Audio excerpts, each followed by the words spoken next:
may be around the world, and thank you for joining us once again on truth2u.org. That's truth, number 2, letter u.org. It's season 2 of Torah Pearls. I'm Jono, and joining me in the virtual Truth to You studio all the way from Indonesia is the author of Let's Get Biblical, Why Doesn't Judaism Accept the Christian Messiah, volumes 1 and 2. You can get a copy from his website, outreachjudaism.org. That's outreachjudaism.org. Welcome back to the program, Rabbi Tovia Singer. Hey, great to be back. Great to have you. Now, I have to tell the listeners, of course, last week we told them that we had you in the studio. We just tied you up and gagged you just for something different to do. And then I in turn gagged Jason for this week as a revenge. Now we've gagged Jason for this week. That's all. I sent a message. Don't mess with me. If you mess with me, no. So Jason is hogtied right now. Anyway, he is. He's poor guy. He's not feeling. Now, last week I had a cold. This week Jason's not feeling well. Last week you were on a mountain of gold. Very, very quickly, just fill the listeners in. What were you doing on a mountain of gold? Well, I went to Papua to teach Torah, and there were a lot of Christians there, and all of them either are or were Christians who wanted to study Torah, and they wanted to study Torah in many parts of Indonesia's largest island, famous Papua. Now, in Papua, as part of it, there's a area called Freeport, which is a mountain of gold, and it's actually a mountain ridge of gold. And I know you're going to a mountain of gold, but quite literally, I'll put up pictures of it. There's more gold in this mountain than there is higher concentrated gold than any other place in the world. Highest quality. And the miners wanted to study Torah, and they wanted to bless the Jewish people. They wanted to study on the mountaintop, and we went there, and it's unbelievable. We were about, we were 5,000 meters above sea level. It was right on the equator. You were there, but you were wearing a jacket. Yeah, it was cold up there. It's cold. It was cool. It was cool. I mean, you don't expect that on the equator. You expect humidity and heat. Yeah, but not at 15,000 feet. Not at 15,000. It actually was. I'm not going to use the word difficult to breathe, but you're kind of breathing heavy. You kind of, if you walk, you're panting. If you stand, because the oxygen is thinner. Yeah, right? The air is thinner. You feel, yeah. And but I will say this: if you look down at the ground, just see a stone, and I will put a picture. I just haven't had time. You'll see stones of gold mixed in with ore, and all they're doing is pulling billions of dollars of gold out of there. But the miners came together, and we studied Torah together, and then we went to another city in Papua to study more Torah. There were many Messianics who attended. Many of them repented. It was just unbelievable. I mean, it's hard to even describe what happened. I don't even have words for it. It's exciting what's happening over there on the equator. And just tell me seriously, just between you and I, did you leave with your pocket full of rocks? I was told that first of all, there's like a lot of security. It is, I mean, I know now it's hard to listen to. I would have trouble believing this.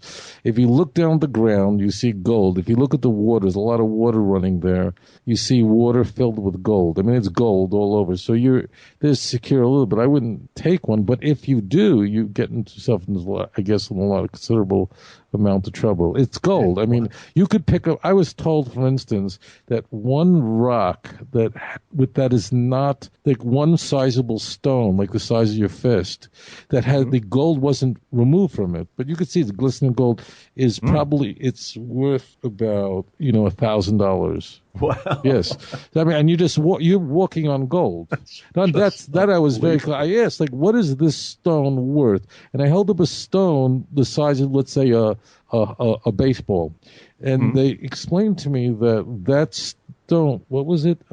It's because it's not, the ore hasn't been removed, the gold isn't pure. But that thing alone, if you walked into a place, they would pay you about $1,000 just for that thing. Yeah, you see the gold. I know it's hard to believe. I'll put up pictures, but it's not an old place, and it's also the most purified gold, and just gold all over. You're walking on gold. There's nothing else to say.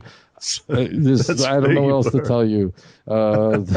You're on a mountain of gold, so that's where you were gold. last week. I mean, look at You're going to put pictures up on the Facebook. Freeport, Indonesia. It's the highest gold. It's not only the most gold, but it's the purest gold in the whole world. And the whole mountain is gold. And there's whole craters, which I photographed. I didn't have time to even put it up. That there was a mountain once there. They started digging there going back many decades ago. And instead of a mountain, there are now craters that are maybe 1.5 kilometers deep and 3 kilometers across. So where there were mountains are now craters that are kilometers deep. I mean, they dug out whole mountains. Much of the gold that you have, or that the listeners may have, came from these mountains. But they literally removed entire mountains. I mean, I don't know. And it looks like the only memory I have of overlooking a crater that, is like looking at the Grand Canyon. I mean, it's kilometers across from one and two. Grand Canyon is bigger, but it's mind blowing. That's what I could say. I haven't yet come up with the words, and my vocabulary is not extensive enough to secure the best adjectives to describe what my eyes saw. Perhaps we can say that it's a land flowing with gold. We're going to go from a land flowing with gold to a land flowing with milk and honey, and that's the way that our Torah portion begins. We're in Shlach, which begins in Numbers chapter 13. And it says, the Lord spoke to Moses, saying, send men to spy out the land of Canaan, which I'm giving to the children of Israel. From each tribe of their fathers you shall send a man, every one a leader among them. And what follows... let me over here, because this is very important. This is... I know I've said this a lot, so I know my credibility is going down the drop, in that I've often said to the listeners, this is one of the most difficult portions to understand in the Bible, and I'm saying it again, but I think I've proven in the past that when I've said that, in fact, I had good reason to say it. So understand that the text says Shlach l'cha anoshim, and we have a parallel text in Deuteronomy, in the beginning of Deuteronomy, and there appears to be there is a difference between the two, and we could see it in the word. The word is Shlach l'cha, which means God says, that means send for yourself. Now, the key point is, if you superficially read the beginning of Deuteronomy versus here in Numbers chapter 13, it appears superficially that here God is giving the command for the Jews to send in spies, whereas when we look at Deuteronomy, it appears again superficially, just a perfunctory, just a glance, that it's the people that are demanding to have spies sent into the land. It's very clear difference. The word l'cha, send for yourself, means if you need it, go send it. That word l'cha is an extra term. It's completely vestigial, but it isn't. Of course, as we know, there's no extra word. What's happening here is like, why would the Jews need spies? What do you mean spies? God just split the sea. There were 10 plagues. They received the Torah at Mount Sinai. Like, why do you need spies? I mean, I understand why, Israel, whatever countries, Australia needs spies to make sure ISIS doesn't infiltrate the country. But what's going on here? So what's happening is the people are in an environment where everything is taken care of from them. I've said this when I'm teaching history and teaching the prophets. The greatest difficulty I have in conveying what happened thousands of years ago is it's hard to remove yourself from the world we're in and put ourselves. They're living basically in the Garden of Eden. Their clothing never wore out, never became dirty. Their food fell came out of the sky. They were living a completely miraculous existence. A cloud hovered over them, protected them by day as power. They knew this would all come to an end when they entered the land. They knew this was a temporary experience, that they would be going back to the real world experience when they entered the land. Now, at this stage, before the sin of the spies, the going into the land of Israel was going to be imminent. It will be prolonged, as we will see later, because of an incredible... So the people are we're going into a land where all this heavenly experience is going to end, and we're going to have to actually dig and fight wars, and the clouds are... well, we want to send spies. God gives permission to Moses that, look, okay, if they want spies, you can send the spies, Shlach lecha, which means send for yourselves. That means if you want it, you can do it. Mm-hmm. Our sages tell us, what was Moses thinking? Moses should have perhaps scolded them. What do you need spies for? Moses should have admonished the people. One might think, like, why would Moses not just say, what do you mean spies? So what happens is our sages tell us that Moses' thinking was the following.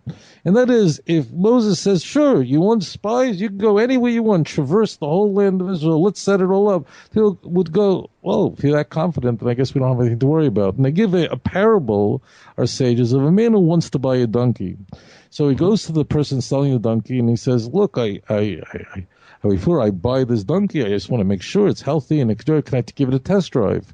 So the owner of the donkey, the seller says, not only can you do a test drive, this is what you could do. Take this donkey, go to the highest mountain you want, go to the lowest valley you want, do whatever you want, just to make sure. So when the buyer, the potential buyer, sees that the seller is so confident, he'll say, you know what, forget about it. It's obvious that this is a healthy donkey. So this is what's happening here. The people, again, we need two texts, and we haven't come to Deuteronomy yet. We will, but it's now important to explain really the fuller picture, because these two texts are each supplying different information. It's a harmony, and therefore we're going to assemble it now, although we're going to count it. Shlach lecha, that means God is saying, sure, if they want it, go right ahead. Go into the land. And then now we're going to come to the great conundrum, of course, we're familiar with this, the 12 spies.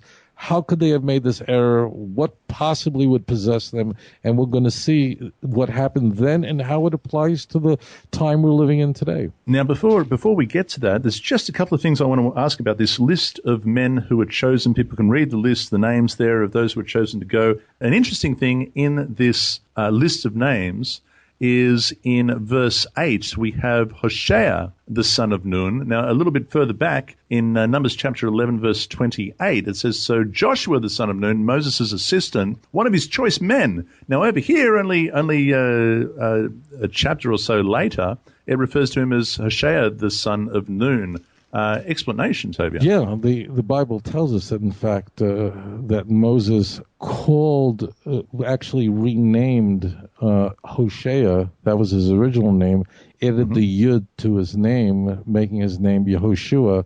You'll see that a little bit later on in verse 16.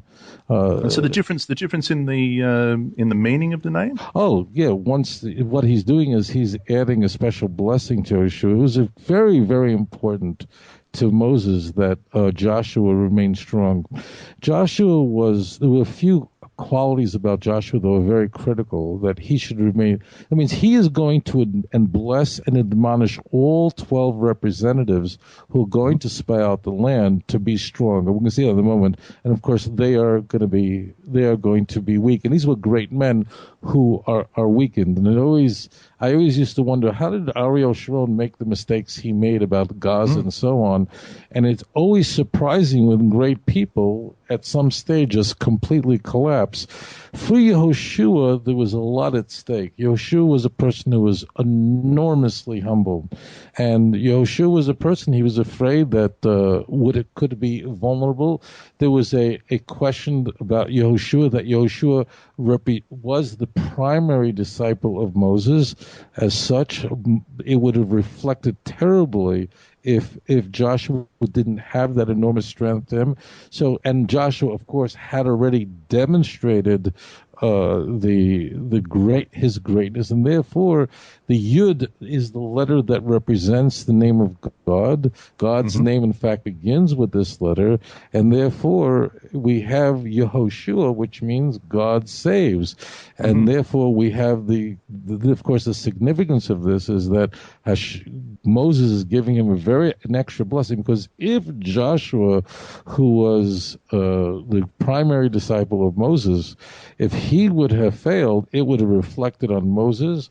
And not that Moses cared about himself, but he knew, remember, Moses understood how important he was to the people, and he didn't like it.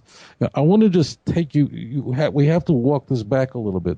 Moses did not like the idea that the people felt so much reliance on Moses as a intermediary, and we see that very explicitly in when the Ten Commandments are given, and at the end we come to verse 18 of Exodus 20. The people turn to Moses and say, "Look, we heard enough." I mean, they knew God was speaking. They knew Moses. They knew it. They knew it. So they said, "Look, we know. You tell us." And Moses really looks at them, and again, there's nothing vestigial in the Torah. And Moses turned back and says, "Why are you worried? Why are you concerned?" But Moses acquiesces. But Moses also makes a mental note, and he realized, and we're going to see that the golden calf were very explicitly, graphically told that the people of Israel had thought that Moses was supposed to be on the mountain 40 days. He got delayed by 1 day because of a miscalculation. They were not, he meant he'd be on the mountain for 40 days. They thought from the moment he left.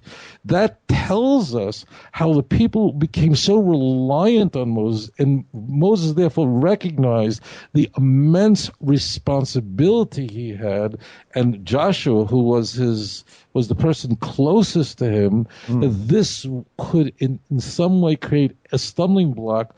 It would have been a much greater problem if Joshua would not come out. So therefore, great blessings were given to Joshua. Moses recognized at this point how critical he was and how critical Joshua was to the people, and how they would look to them. Now, unfortunately, they were about to incur, but that's why special blessings are given to Joshua. And added to the beginning of his name. Oh, yeah. So that's verse 16. And Moses called Hoshea, the son of Nun, Joshua. And there it is. Then Moses sent them out to spy the land of Canaan and said to them, "Go up this way into the south and go into the mountains and see what the land is like, whether the people who dwell in it are strong or weak or few or many, or whether the land they dwell in is good or bad, or whether their cities are are strong." How fortified, not fortified. Moses is exhibiting no fear or concern to the people. Go ahead, look at how high, how this, how that. Do what you want, and fine. Hoping that they would. They actually went forth, and we're going to see what goes wrong, because in reality, the people aren't going to tell the truth, in the sense that they're going to report what they saw.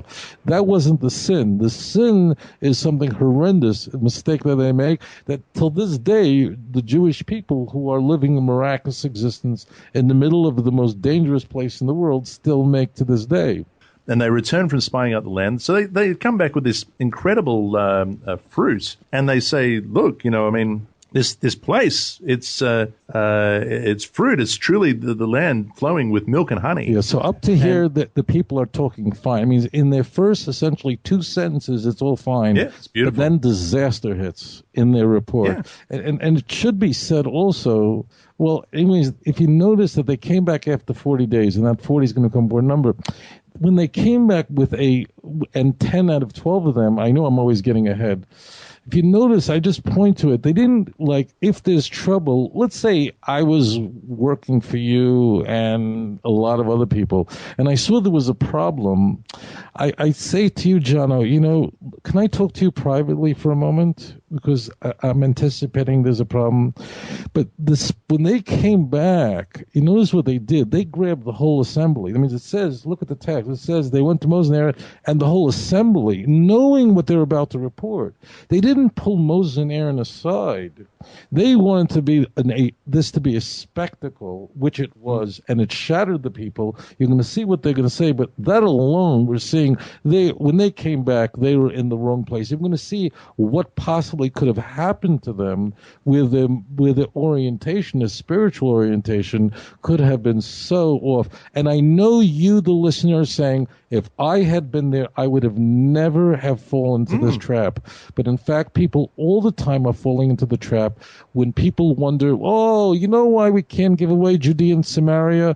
Because the state of Israel would only be 9 miles wide. You know why we win the war? Because of this. Oh, we don't want Egypt. We don't want the Europeans to boycott Israel. We're there. We need all the land because without it, we wouldn't be able. It's indefensible. That is not the way a faithful people speak. The people of faith say this land was given to us by God and it belongs to the Jewish people. Period. I remember when I was in the Gaza Strip during 2005, prior to its destruction, the Jews there were very holy. I mean, they were on a very spiritually high level. None of them said that we should remain in Gaza because we need it, because then the terrorists will take it over. They didn't talk that way. They were on such a high level. They said, this is the land, part of the tribe of Judah, which Gaza is, and it's forbidden to give this away because this is God's land, period. But this is the danger we have today. Oh, what will the nation say? Oh, Obama's going to get angry. We don't want to anger the president of the United States. So what happens is we start to look to what are the other people going to say. The effect still goes on today. To this day, people talk this way. Anyways, let's... So it says in verse 28, nevertheless, the people who dwell in the land, so they're still giving the report, the people who dwell on the land are strong. The cities are fortified and very large. Moreover, we saw the descendants of Anak. Tovia. Yeah, Anak is a family, a very powerful family of giants. We don't know what giants means. It means that they're, these are big tough guys. These are as it turns out in Papua, there are many tribes that are actually pygmies to this day. They're men of 3 feet tall. So that's a genetic anomaly. Here you had a family. The family of Anak will come up a number of times in the Bible. These are very powerful, strong people. I mean, these were not... you take the Jebusites. We're going to, and those of you who will be joining us on the tour, the Yevusim, the Jebusites, controlled Jerusalem, and they were powerful people. The way you're going to see the tunnel of how David was able to liberate through his general Jerusalem. These were powerful people and were not afraid of anybody. In fact, what you're going to see in a moment here, the text says here that this land is such that it actually people die. The land eats up the people.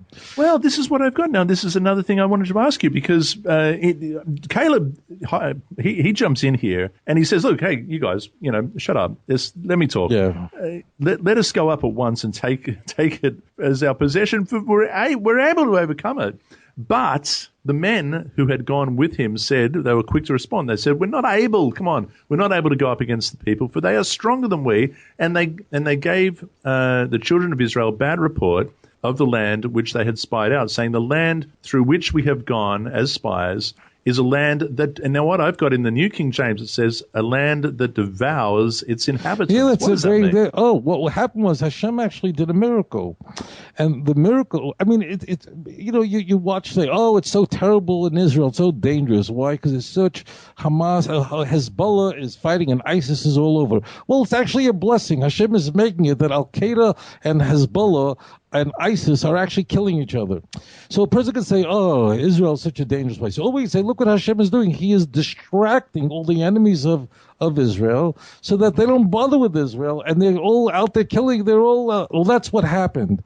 How did 12 guys, Jews, were able to spy out the land, spend 40 days going all the way from one expand part of the other land, and no one noticed it? So what God did was, he made it that there were problems in the land that people were just dropping dead. There were just funerals all over the place. The Talmud describes what happened. So therefore, the people of the land were so preoccupied with the deaths of people that they didn't pay attention to the presence of these 12 who were spying out the land. Later on, as we'll see, in fact, it's the Haftorah from this week's portion, that in fact when the spies, not that many spies, only 2 spies sent into the land, then in fact the people of the land were not distracted by ongoing internal problems of people dying, and they were actually trying to find these spies who were coming in.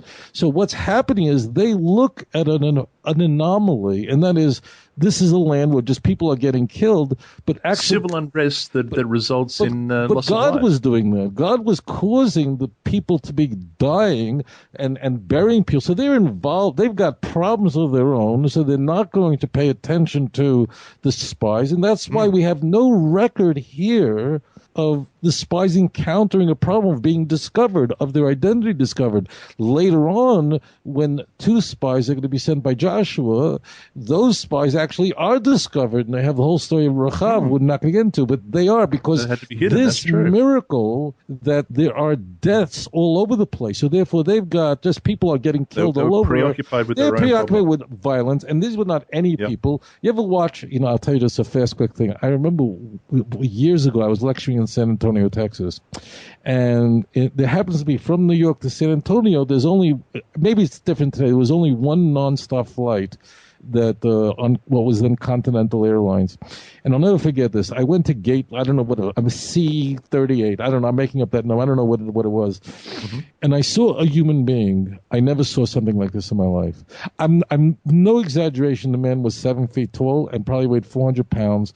He was so gigantic that I looked at him in shock. And you know how normally if you see someone who looks different, you try to look away, you just couldn't. I'm standing there and I'm looking at this guy, and I never saw a human being this big in my life. So big. He was so big, I didn't know what the heck this was. And he was at the gate waiting for it, and he's with another guy who looked very familiar to me. He just looked familiar, who's all dressed in a $5,000 suit. As it turns out, because I fly 100,000 miles a year with Continental at the time. I was a platinum member, so I was upgraded routinely to first class because of my status as a frequent flyer. As it turns out, I'm seated next to the guy who's the head of the whole world wrestling thing. His name, I forget his name, and this guy is the biggest, most famous wrestler. I don't know what. If I tell you, I can't even tell you. If you look up who's the head of the whole world wrestling, it's all a scammy guy. I don't know. He's like this Italian-looking guy, whatever, with a $5,000 hairdo, whatever it is. I don't follow wrestling because I think it's stupid and it's all fake. And anyways, who cares? But I want you to know this. This happened to me one other time. You don't have any idea how big these people are. Well, let me ask you a question, Tovia. Did you feel like a grasshopper in front of this guy? It's not that. If I had to fight him, I just shoot myself in the head just to make it easy. Just get it over with.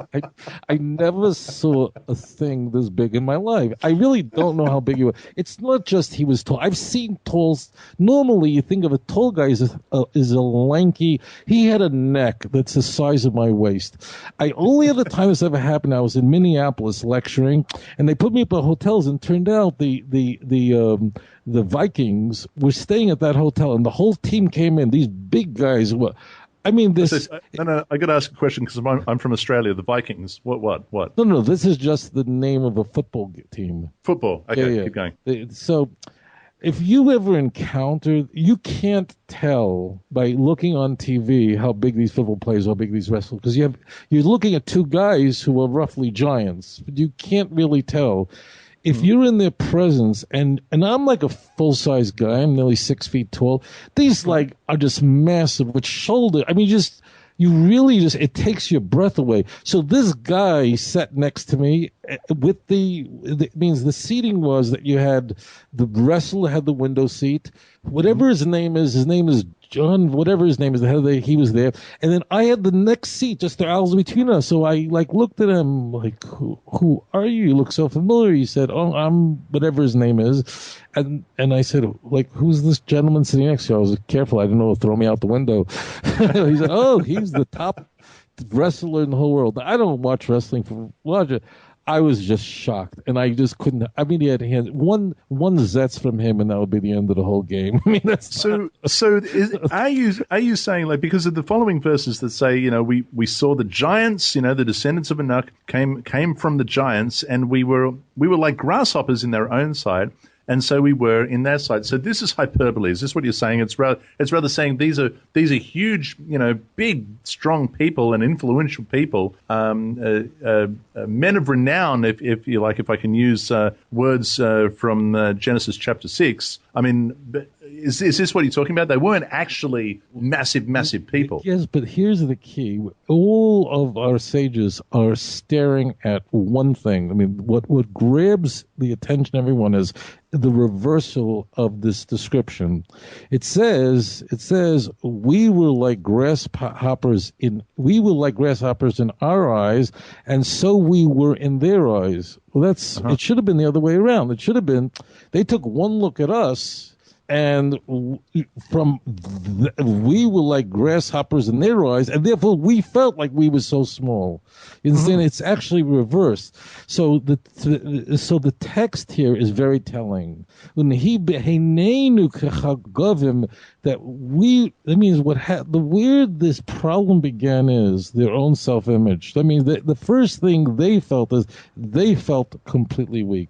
So the moment you feel weak, therefore you then impose that feeling project that feeling onto the person who's looking at you. Right. I mean, how would they know how the giants? Oh, that's a good point. Right. How would they know? Excuse me. How do we look to you? Like a cockroach or a frog or a cow or a nose or a microwave oven? Did they interview them? No. So what's happening is this is the whole frame reference. This is everything. This one passage in verse 33, this anomaly is, how do they know what they looked at like grasshoppers? I don't know when I was sitting in row, whatever is 3, I had seat row 3C on an American Airlines flight years ago. I don't know exactly, or Continental, I don't know what that guy thought I looked like. Maybe he didn't say, excuse me, do I look like a grasshopper? I don't know how a man walks anywhere. But anyways, whatever it is, that means they're saying that we felt like grasshoppers, and then they imposed that onto the people, which means that, the enemies are so great. We don't have the strength. We can never do it. We can never do it. And this is the whole disaster.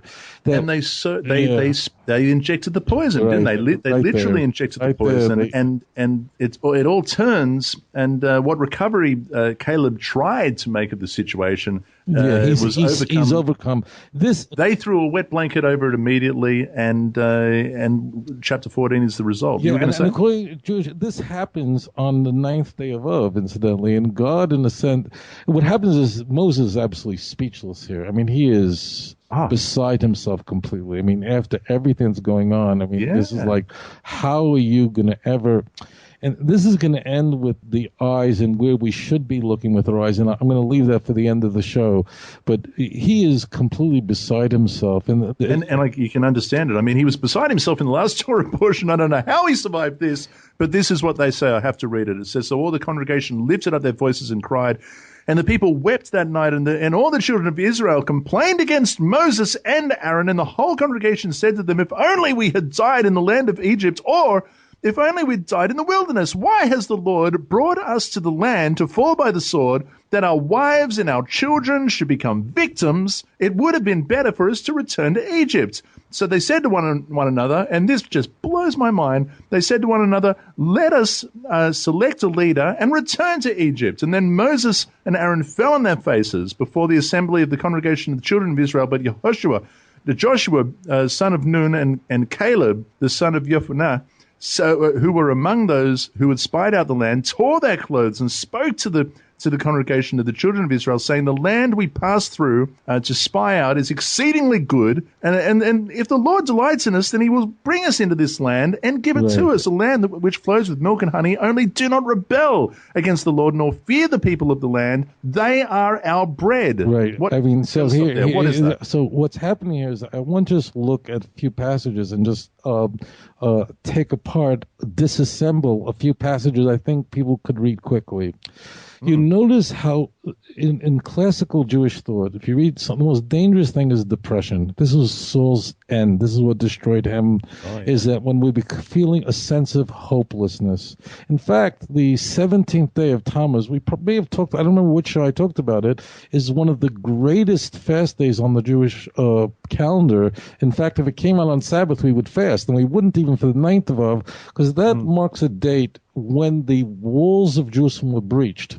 And actually the Lord laws associated with the seventh day of Tammuz is greater than for the ninth day of Av, because once the Jerusalem's walls were breached, after fighting from 66 to 70, the Jews lost hope. Once you lose hope, and I say to each and every listener, the moment anxiety and depression starts to sink in, it begins to snowball into something that doesn't even make sense anymore. So the first thing they say is Egypt really, if you notice, let's take this first passage in verse 2. So in verse 2, the nation says, "Oh, would it be that we would have let us just died in Egypt, or we just died in the wilderness?" So here we have, what does this mean? So here we have depression and despondency setting in. That's number one. So here, once you get to that level, then nothing else makes any sense. And you'll notice, why does we have to be here to die by the sword? And then our young children will be taken captive. Maybe we should return to Egypt. Why return to Egypt? Just to get killed in Egypt? Nothing makes sense. And there's a rolling thunder of losing complete faith to the point that let us appoint a leader to take us back to Egypt, to die in Egypt. So what happens, this is what happens when people have an anxiety and depression that is inappropriate. What we're going to see in a moment is when the nation realizes how much trouble they're in, they have then a false confidence which grips them. Well, all right, then we'll go in right away, even though God said, no, you cannot go in.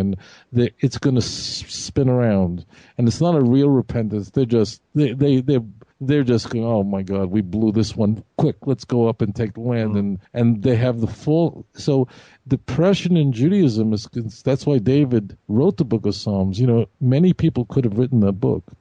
King David wrote the book of Psalms, was given the mandate to write this sacred tome, is specific because David had every reason to be depressed. You, the listener, may feel, look, you got problems in your life. Maybe you have a little challenge in your marriage. Maybe you're having trouble with the children, King David had a father-in-law who wanted to kill him, a son who wanted to kill him, friends who turned their back on a wife who made him.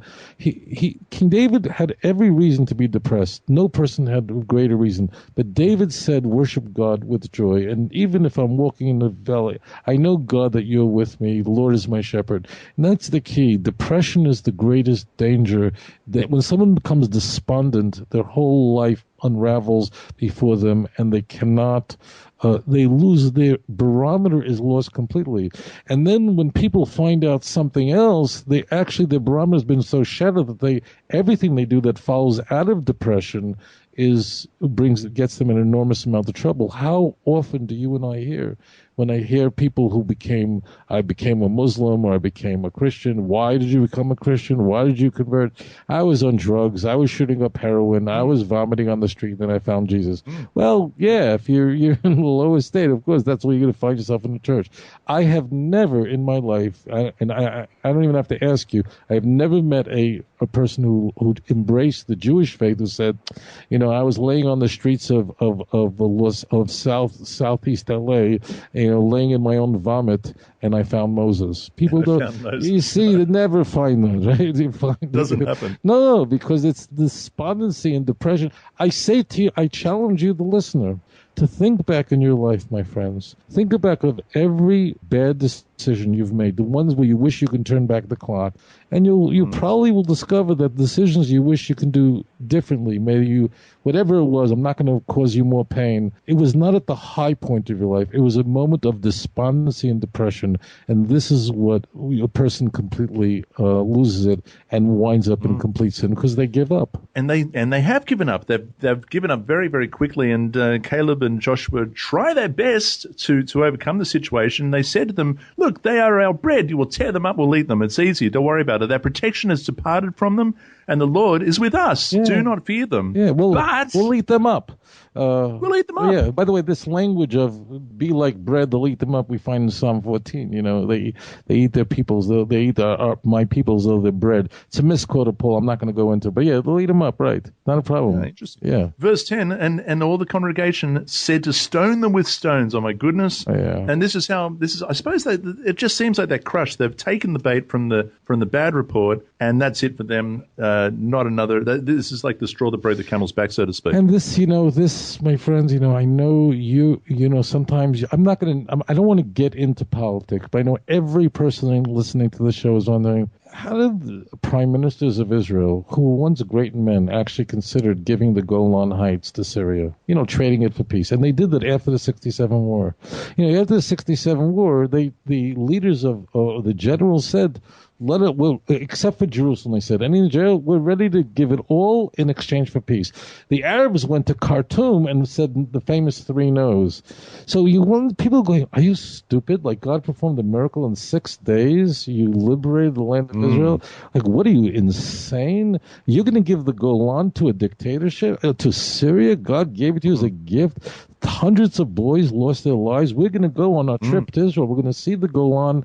You're going to see the Golan. No matter what you think about the Golan, if you've never been to Israel and you stand at the Yam HaKinneret, the Sea of Galilee, which is a lake, so you know, you will be when you see the cliffs of the Golan, you'll understand the miracle. Well, what are you, stupid? And now imagine today. Listen, just one point. We'll move on. I want to drill this into your head. Imagine if the Syrian, if God if our enemies, thank God, God puts in them stupidity. Imagine if Syria had accepted the offer of Israel to give the Golan in exchange for some peace.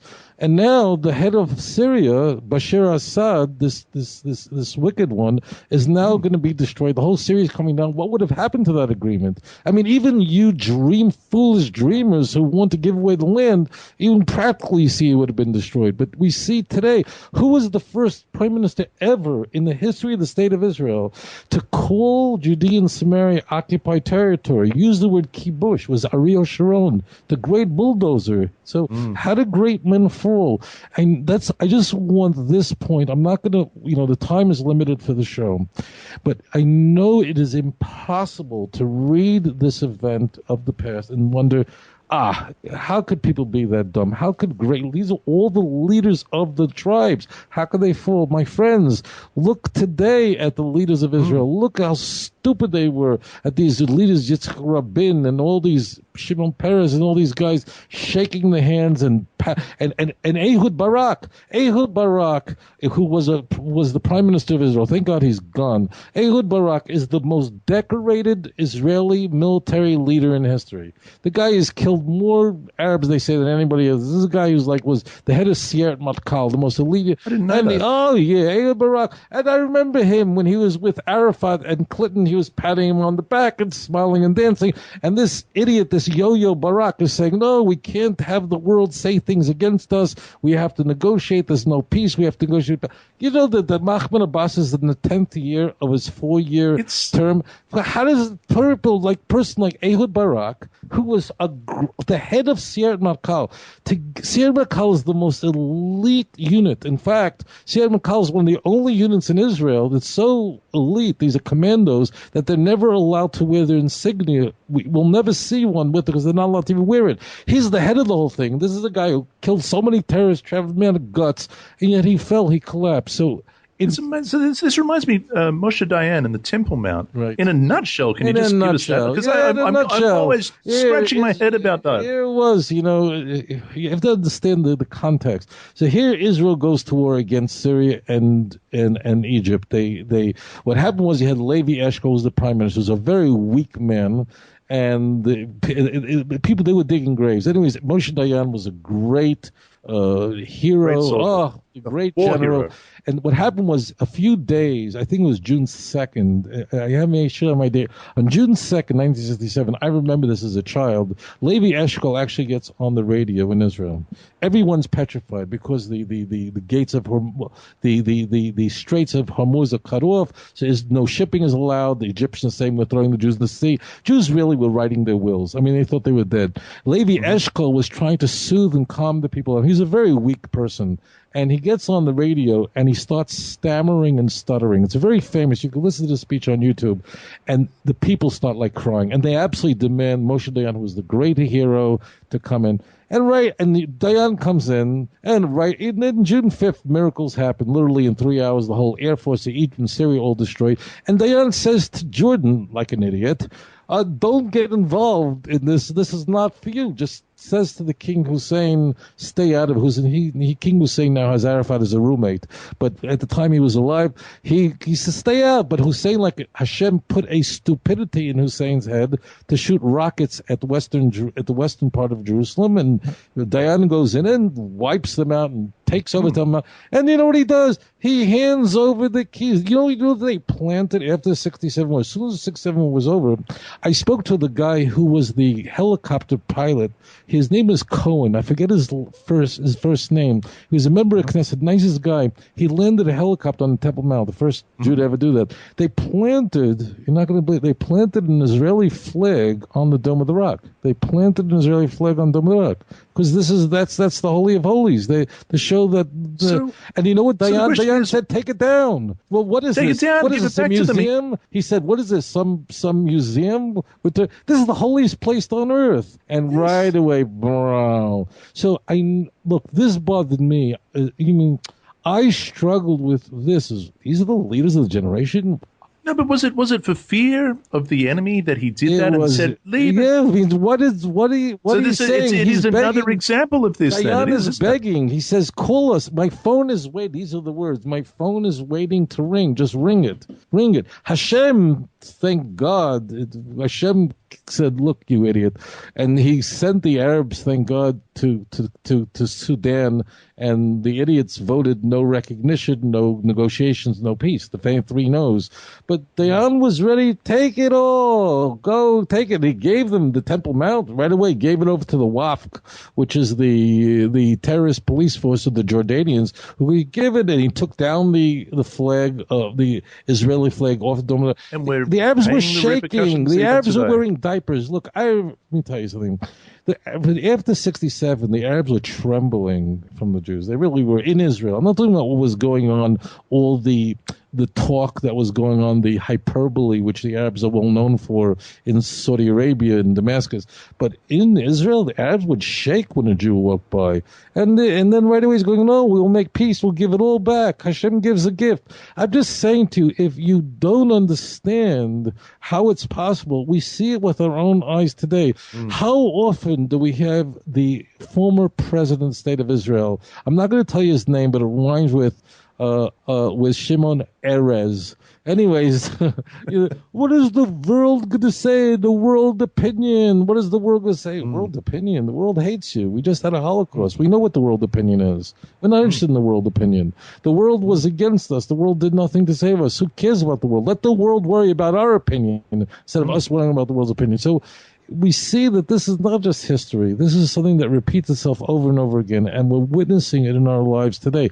In fact, you know that when Israeli soldiers, then we'll move on quickly, but when Israeli soldiers, when they will go into Gaza, they read from the book of Joshua, you know, how Joshua be strong and of great courage. That's what they read when they go into battle. Yes. It's a total different mode. Yeah, it is. And so, unfortunately, they swallowed this false report. They swallowed the lie, the bad report, and they wanted to stone Joshua and Caleb with stones. And it's the next thing that it says, now the glory of the Lord appeared in the tabernacle of meeting before the children of Israel. And the Lord said to Moses, how long will these people reject me, and how long they will not believe me? All the signs which I performed among them, I will strike them with pestilence and disinherit them, and I will make you a nation greater and mightier. And this is exactly what he said to him when the golden calf incident began.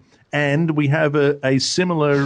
very similar, almost parallel. I wonder, by the way, it's only because a few great listeners have asked the question. I hear it again and again. Do Jews, what does God mean when he says, have faith, that I will do these things? Here we see it, and we see it all over Tanakh. This is one of many examples. When God is calling upon us, is saying, look, you have seen that I've kept every promise that I have made. Therefore, based on that, you can trust and know that all the promises that I have made that have not yet been fulfilled will be fulfilled. That's what God's saying. You see, I kept every promise. So what are you worried about? You've seen Jacob's trouble. We've seen the worst. And the state of Israel, born out of the ashes of the Holocaust and defeats all the enemies. You've seen it all. What are you, fools? So that's what's going on over here. That we've seen it. Now, Moses, again, is going to make the same case that he made at Mount Sinai. You know, when he is confronted with God, he actually is not aware of what's going on down foot of the mountain. We spent a considerable amount of time discussing this in shows earlier.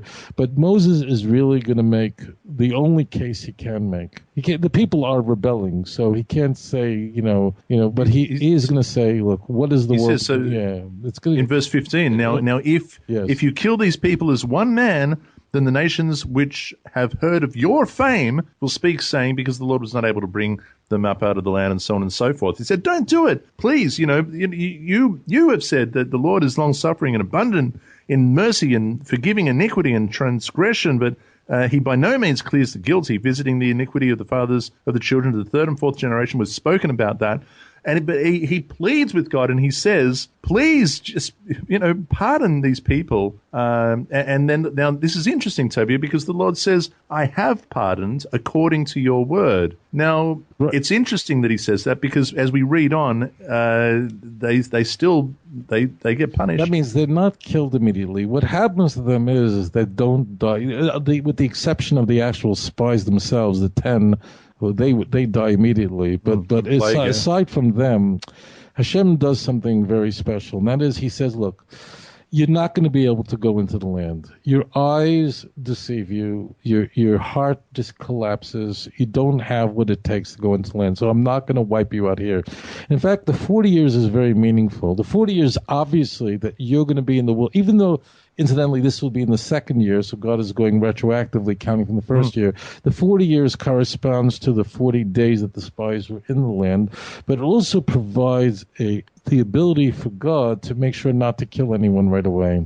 Because what happens is, let's say you have a person, the only people who died were people who were of at least 20 years old or older.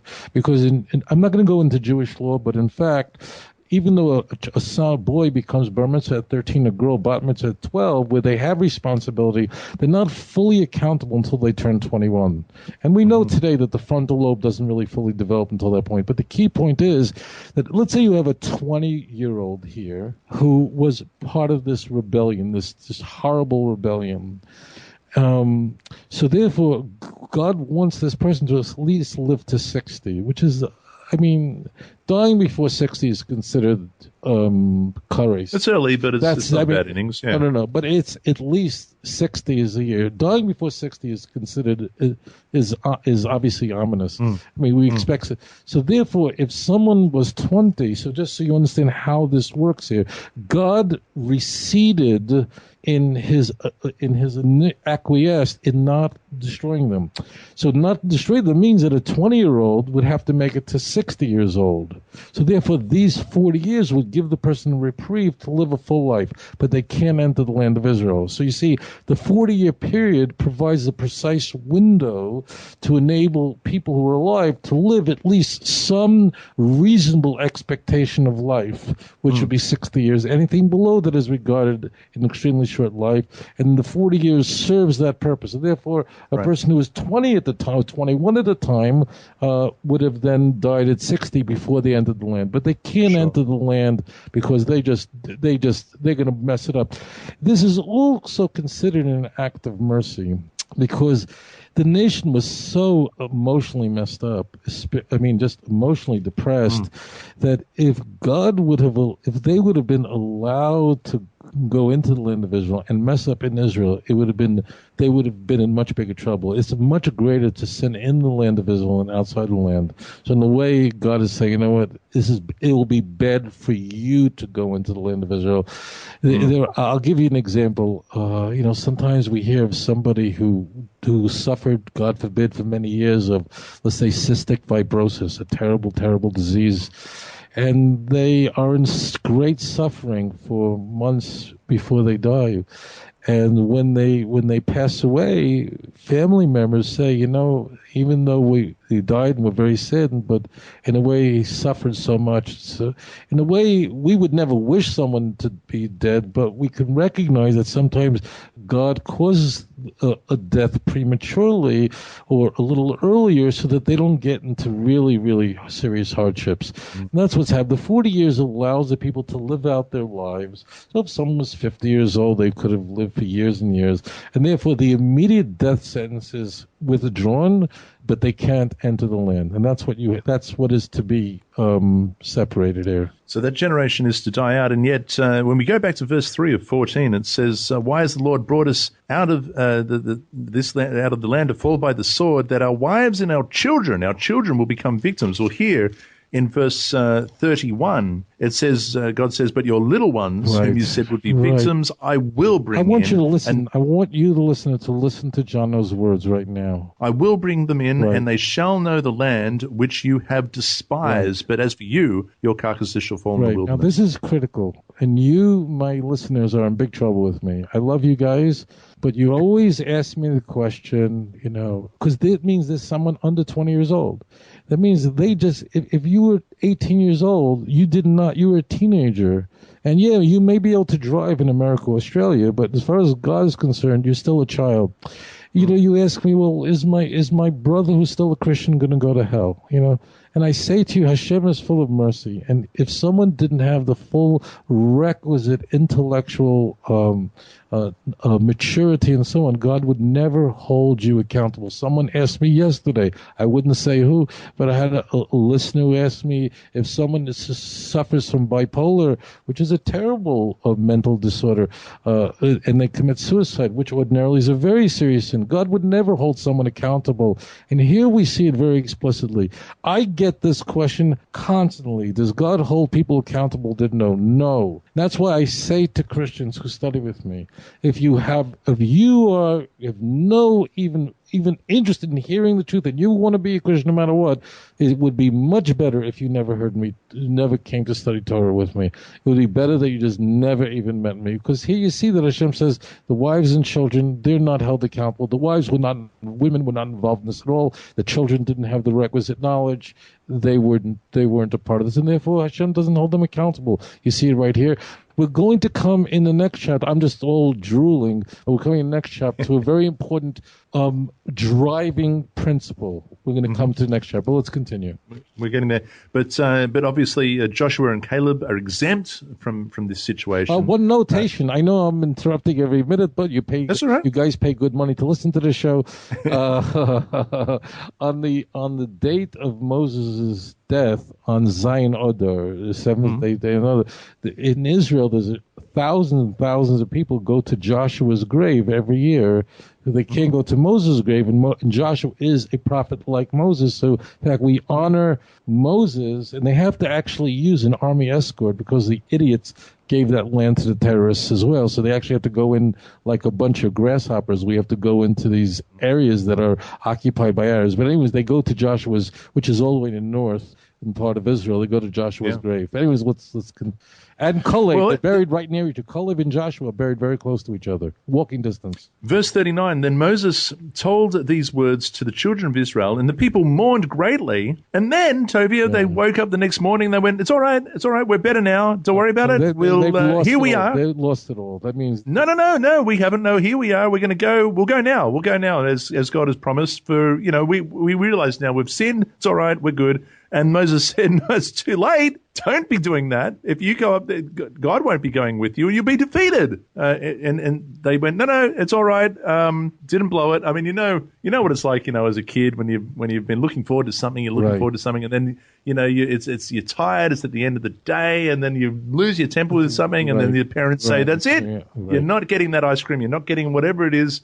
Oh no, I'm good now. No, I'm sorry. Okay, no, it's too late. Right. This is what you just said. You Mechaven, your words are exactly the words of our sages, that of course a person who genuinely repents, but in this case, all of us the sages of Israel see this exactly as you described, Jono, that the declaration was not so much motivated by sincere remorse to fully grasping the weight and measure of their sin, but rather they were just shocked. And we can see that's the case, that they forfeited their chance to enter the land of Israel. And this is what motivates. So this was not a genuine repentance out of a recognition of their sin and iniquity, but rather this was a declaration because, oh my God, you mean I have to stay home and I never get to see the land of Israel, and therefore it was too late. But what happens next is That's what. So they go anyway, and they are driven far back by the Amalekites. And here we are in chapter 15. Now, chapter 15 begins with, in the interest of time, Tovia, begins with the grain and drink offerings. Is there anything you want to highlight there? Just the important thing. I'll point out one point here because there's some very big things coming up here. But you see, people ask, why do we drink wine on Shabbos? We sanctify with wine. In fact, wine was a libation on the temple, something very sacred that was poured on the temple. There was wine was poured over it, except on Sukkot, where water was used instead. We'll get into that another time when that comes up. But this is but we're going to come to a very, very important point here about sin and atonement, and what type of sins can you use a sacrifice to atone for? This is it. And this is from verse 22. Yes. If you sin unintentionally, now I'm reading, just a reminder, I'm reading from the New King James, so you just correct me when you need to.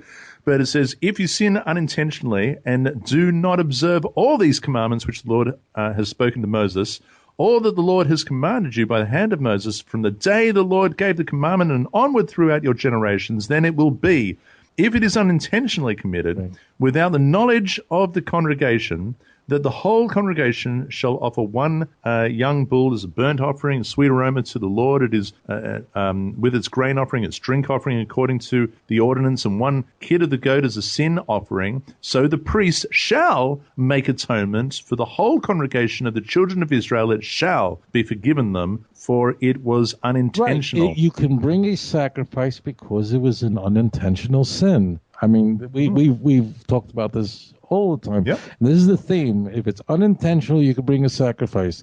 And then let's continue. If a person sins unintentionally, then he shall bring a female goat in its first year as a sin offering. So the priest shall make atonement for the person who sins unintentionally. And when he sins unintentionally before the Lord to make atonement for him, it shall be forgiven him. You shall have one law for him who sins unintentionally, and for him who is native born among the children of Israel, and for the stranger who dwells among them. Right, and just a note, I don't want to spend a lot of time because we have a juicy passage coming up here. There is always, you're asking, why is a proselyte always raised up here in the text? Why would anyone even think that a proselyte, would have a different law? What would be the even thought? Well, you see that these sacrifices are very connected to the land of Israel, and therefore people might think that a proselyte, after all, does not have a plot of land assigned. A proselyte, ultimately, their children assimilate into the land, to people of Israel, and have a plot of land because they marry into another tribe. So therefore, the Torah, I'm just going to come in, the reason why this comes up here and over again is lest anyone think that if you have somebody who does not have a plot of land, that somehow they have different laws. No, they have the same law as them, even though they don't have a plot of land yet, because they don't have a tribe. A proselyte doesn't have a tribe. If I remember correctly, I think that's the fourth time that's reiterated so far in the Torah. So verse 30, but the person who does anything, and I've got presumptuously, I want to stop there and explore that word. I believe in the Hebrew it means to do something with a raised fist. Right, that's fair? Exactly right. It says, v'hanefesh, and the soul, asher taseh biyod rama, who acts biyod rama, with a high hand. That's what it says. I mean, someone who's acting with full knowledge. That's critical. And a high hand, biyod rama means that they have all the knowledge, they have access to all the knowledge available to them, and they act in rebellion. So then that person, no sacrifice is going to help you. And I want to just say this to everyone from Jews for Jesus, okay? I want to just speak to Chosen People Ministries. I want to speak to the Southern Baptist Convention just for a moment. I want to give you guys advice, okay? Because you're spending millions of dollars to converting the Jews every year, and I know you're spending a lot of money and you're wasting it. All you really would need to do is, if you can find a passage like right here when the Bible says, and if someone sins unintentionally, just if John 3:16 appeared here in Deuteronomy or Numbers, all the Jews we'd all be Christians, every one of us, okay? The reason is that there isn't a whiff or a sniff of human sacrifice. You got it? So I hope everyone in Jewish just gets it, that the reason why we don't believe in Jesus is not we're against Jesus, we're biased, we don't want to accept Yeshua. We just accept the Tanakh, the Torah. And this is our guide. And that point should be made here. So if any of you at Chosen People Ministries wants to convert the Jews to Christianity, let me find that. I assure you, if you find John 14:6 anywhere in the Torah, you will all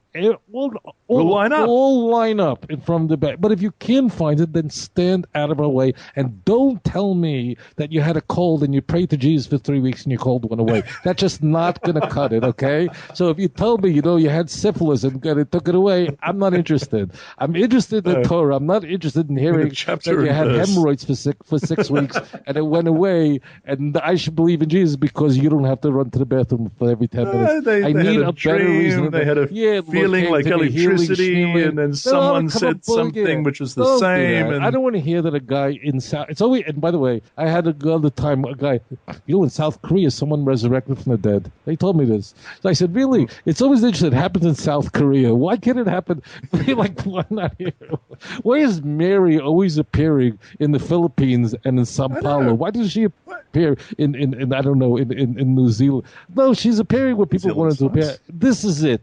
If you Christians want to convert Jews, just find a verse from John, and if you could find it in the Torah, we'd line up to get baptized. No, that's it. That's it. So here it is, laid out for us, beautiful. Let's move on. So the person who does anything presumptuously, whether he's native born or a stranger one, that one brings reproach on the Lord, and he shall be cut off from among his people, because he has despised the word of the Lord. He has broken his commandment. That person shall be completely cut off. His guilt shall be upon him. And I just want to juxtapose. Everything is juxtaposed. You see that Hashem, even though presumably there were 17-year-olds, 15-year-olds, 18-year-old boys who went along with this fear and said, oh, take us back to Egypt. But God didn't even allow them to be killed, only those who were old enough. So if Hashem takes everything into account, it means every possible thing to be accounted. But let's continue. Go ahead.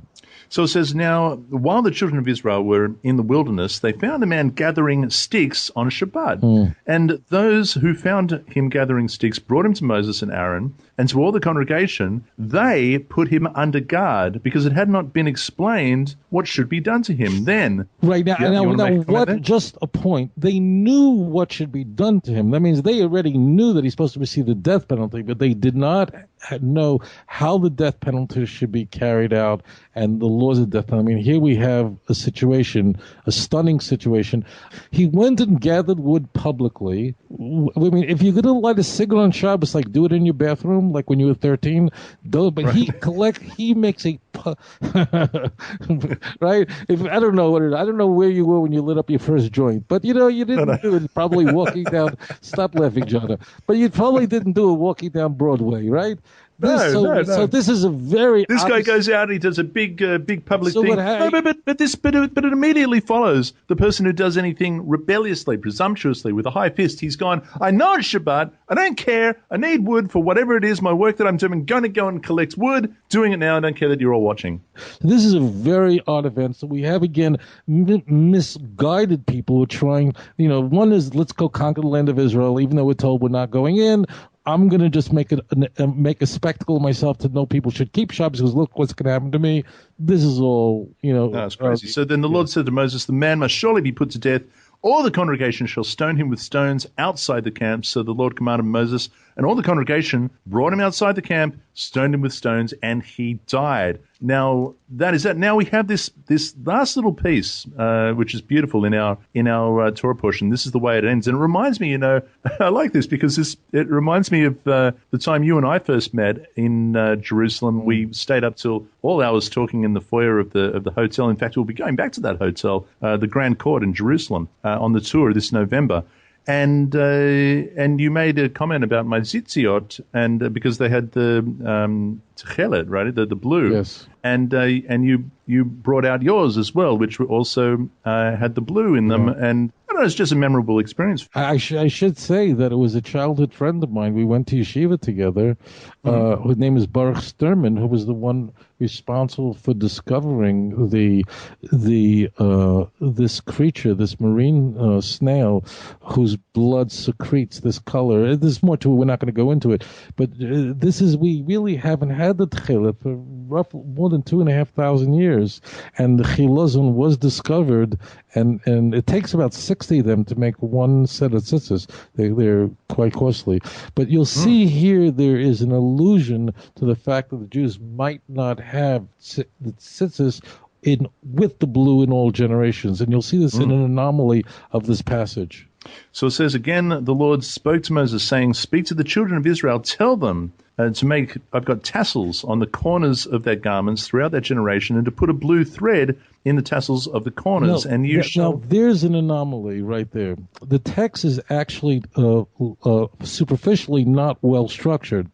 If the commandment was that you should put a blue thread on the tzitzis to add it to the other fringes, the way the text should have been structured is a little differently. It should have been said, say to them, they should make for them tzitzis on the corner of their garments, and they should put a blue thread on it, and it should be with them for all generations.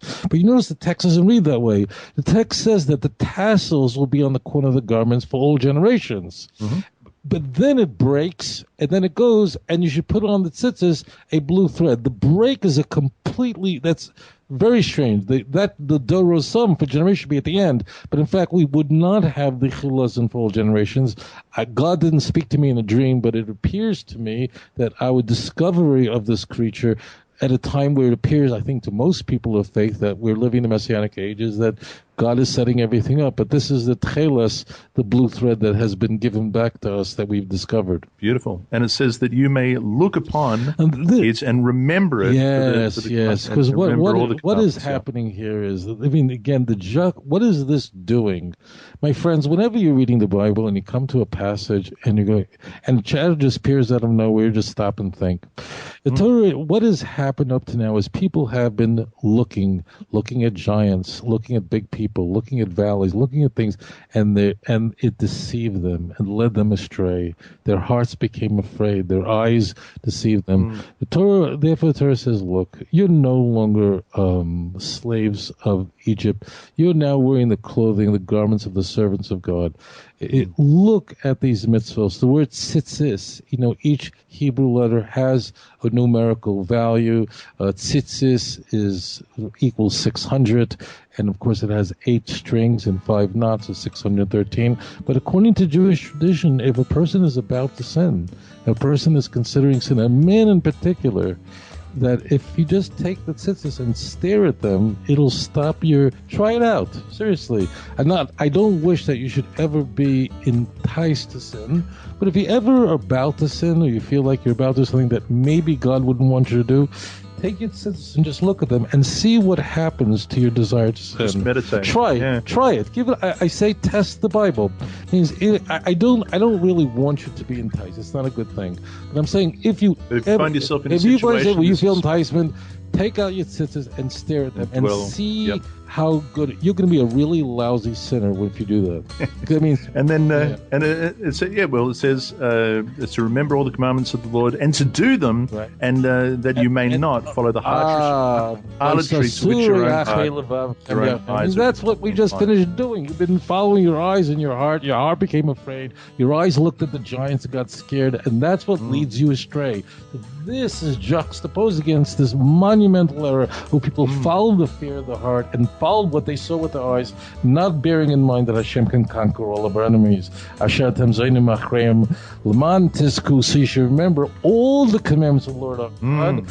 And of course it says, I am the Lord, I am the true God, Ani Hashem Elokeichem, I'm the Lord who took you out of Egypt. And therefore, of course, we're wearing now a new garment, and that's the garment of the servant of God. You're no longer slaves. Ani Hashem Elokeichem, I am the Lord your God. This is how it ends. And that's a beautiful way to end. Thank you so much, Rabbi Tovia, singer of OutreachJudaism.org, OutreachJudaism.org, where you can get a copy of Let's Get Biblical, Why Doesn't Judaism Accept the Christian Messiah, Volumes 1 and 2. You can get it from Amazon as well. You can get it in a hard copy, you can get it in a paperback, but they're there and I highly recommend them. Thank you, my friend, for coming back on Truth to You. I also have a new website out, costs nothing, free, Tovia Singer TV. People ask me, I want to be able to study videos. It's just hard to search all over YouTube. Hundreds of videos are available on toviasinger.tv. Just one. Toviasinger.tv. Oh, fabulous. Thank you for letting us know. Toviasinger.tv, where all your videos I feel like a kid in a candy shop now. That's great. That's wonderful. Thank you again, my friend. Until next time, dear listeners, be blessed, be set apart by the truth of our Father's word. Shalom.